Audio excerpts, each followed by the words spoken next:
ಮಾಲೂರು ತಾಲೂಕಿನ ಚಿಕ್ಕ ತಿರುಪತಿ ಗ್ರಾಮದ ಶ್ರೀ ಪ್ರಸನ್ನ ಲಕ್ಷ್ಮೀ ವೆಂಕಟೇಶ್ವರ ದೇವಾಲಯದಲ್ಲಿ ಕಡೆಯ ಶ್ರಾವಣ ಶನಿವಾರದ ಸಂಭ್ರಮ. ಆದ್ದರಿಂದಲೇ ಬೆಳಗಿನಿಂದಲೇ ಭಕ್ತರ ಹಿಂಡೆ ಬರಲಾರಂಭಿಸಿ ಮುಂಜಾನೆಯಿಂದಲೇ ದೇವರಿಗೆ ವಿಶೇಷ ಪೂಜಾ ಕೈಂಕರ್ಯಗಳು ನಡೆದವು. ಇದಕ್ಕಾಗಿ ಕರ್ನಾಟಕದ ಮೂಲೆ ಮೂಲೆಗಳಿಂದ ಮಾತ್ರವಲ್ಲದೆ ತಮಿಳುನಾಡು, ಆಂಧ್ರ ಪ್ರದೇಶಗಳಿಂದಲೂ ನಿರೀಕ್ಷೆಗೂ ಮೀರಿ ಭಕ್ತರ ಸಂಖ್ಯೆ ಹೆಚ್ಚಾಗಿ ಬಂದಿದ್ದು, ಭಕ್ತರನ್ನ ನಿಯಂತ್ರಿಸಲು ಸರ್ಕಲ್ ಇನ್ಸ್ಪೆಕ್ಟರ್ ವಸಂತ್ ಹಾಗೂ ಸಿಬ್ಬಂದಿ ಹರಸಾಹಸ ಪಟ್ಟಿದ್ದಾರೆ.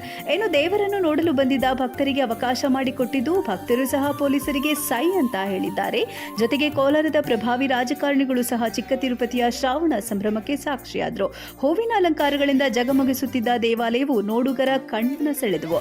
ಜೊತೆಗೆ ದೂರದಿಂದ ಬಂದಿದ್ದವರಿಗೆ ಉಳಿಯಲು ವ್ಯವಸ್ಥೆ, ಅನ್ನದಾನ, ಕುಡಿಯುವ ನೀರಿನ ವ್ಯವಸ್ಥೆ ಹಾಗೂ ಭಕ್ತಾದಿಗಳು ಕೂರಲು ಸೂಕ್ತ ವ್ಯವಸ್ಥೆಯನ್ನ ದೇವಾಲಯದ ಕಾರ್ಯನಿರ್ವಹಣಾಧಿಕಾರಿ ಟಿ ಸೆಲ್ವಮಣಿಯವರು ಅಚ್ಚುಕಟ್ಟಾಗಿ ಮಾಡಿದ್ರು. ತನ್ನ ವಿಶಿಷ್ಟ ಶಕ್ತಿ ಹಾಗೂ ಪವಾಡಗಳಿಂದಲೇ ಮನೆ ಮಾತಾದ ದೇವಾಲಯವನ್ನ ಕೋಲಾರದ ಪುಣ್ಯಕ್ಷೇತ್ರ ಅಂತಲೇ ಜನ ಕರೀತಾರೆ. ಭಕ್ತರು ಕೊಡುವ ಕಾಣಿಕೆಯ ಹಣದಿಂದಲೇ ದೇವಾಲಯ ಅಭಿವೃದ್ಧಿಯಾಗ್ತಾ ಇದ್ದು, ಪ್ರತಿದಿನವೂ ಭಕ್ತರ ಹಿಂಡೆ ದೇವಾಲಯಕ್ಕೆ ಹರಿದು ಬರ್ತಾ ಇದೆ. ಜನಸಾಗರದ ನಡುವೆ ಮಂತ್ರ ಘೋಷಗಳೊಂದಿಗೆ ಕಡೆಯ ಶ್ರಾವಣ ಶನಿವಾರದ ಸಂಭ್ರಮ ಚಿಕ್ಕ ತಿರುಪತಿಯಲ್ಲಿ ಮನೆ ಮಾಡಿತು. ಬಂದಿದ್ದ ಭಕ್ತಾದಿಗಳು ಸಹ ಬಹಳ ಭಯಭಕ್ತಿಯಿಂದ ಸರಿತಿ ಸಾಲಿನಲ್ಲಿ ನಿಂತು ದರ್ಶನ ಪಡೆದು ಅನ್ನದಾನ ಸ್ವೀಕರಿಸಿ ದೇವರ ದರ್ಶನ ಪಡೆದು ಪುನೀತರಾದ್ರು. ಇದೆಲ್ಲದರ ನಡುವೆ ಗಮನ ಸೆಳೆದಿದ್ದು ಮಾತ್ರ ಕೋಲಾರದ ಮಾಜಿ ಸಂಸದ ಮುನಿಸ್ವಾಮಿ ಅನ್ನೋದೇ ಮತ್ತೊಂದು ವಿಶೇಷ. ಹೌದು, ಕಡೆ ಶ್ರಾವಣ ಶನಿವಾರದ ಪ್ರಯುಕ್ತ ಚಿಕ್ಕ ತಿರುಪತಿಯ ಶ್ರೀ ಪ್ರಸನ್ನ ಲಕ್ಷ್ಮೀ ವೆಂಕಟೇಶ್ವರ ದೇವಾಲಯಕ್ಕಾಗಮಿಸಿ ವಿಶೇಷ ಪೂಜೆಯನ್ನ ಸಲ್ಲಿಸಿದ್ರು ಮಾಜಿ ಬಿಜೆಪಿ ಸಂಸದ ಮುನಿಸ್ವಾಮಿ.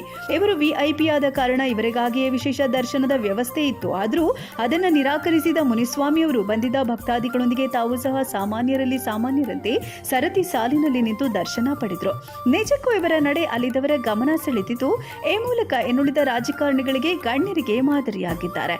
ಯಾಕೆ ಅಂದ್ರೆ ರಾಜಕಾರಣಿಗಳು ಯಾವುದೇ ದೇವಾಲಯಕ್ಕೆ ಭೇಟಿ ನೀಡಿದ್ರೂ ಸಹ ಗಂಟೆಗಟ್ಟಲೆ ಕ್ಯೂನಲ್ಲಿ ನಿಲ್ಲದೆ ವಿಶೇಷ ವ್ಯವಸ್ಥೆಯ ಮೂಲಕ ನಿರಾಯಾಸವಾಗಿ ದೇವರ ದರ್ಶನ ಪಡೆದು ಹೋಗ್ತಾರೆ. ಆದರೆ ಅವರಿಗೆ ಓಟು ಹಾಕಿದವರು ಮಾತ್ರ ದಿನವೆಲ್ಲ ಕ್ಯೂನಲ್ಲಿ ನಿಂತು ಕಷ್ಟಪಟ್ಟು ದೇವರ ದರ್ಶನ ಪಡಿತಾರೆ. ಆದರೆ ಮುನಿಸ್ವಾಮಿ ಅವರು ಮಾತ್ರ ಇದಕ್ಕೆ ತದ್ವಿರುದ್ಧವಾಗಿ ನಡೆದುಕೊಂಡಿದ್ದಾರೆ. ಆ ಮೂಲಕ ಜನಸಾಮಾನ್ಯರಾದರೂ ಗಣ್ಯರಾದರೂ ಆ ದೇವರ ದೃಷ್ಟಿಯಲ್ಲಿ ಭಕ್ತರೆಲ್ಲ ಒಂದೇ ಎನ್ನುವ ಪರೋಕ್ಷ ಸಂದೇಶವನ್ನ ಸಾರಿದ್ರು. ಜೊತೆಗೆ ವೆಂಕಟೇಶ್ವರನು ಬಂದಿರುವ ಭಕ್ತಾದಿಗಳಿಗೆಲ್ಲ ಒಳ್ಳೆಯದನ್ನ ಮಾಡಲಿ ಅಂತ ಮನಸಾರೆ ಹರಿಸಿದ್ರು.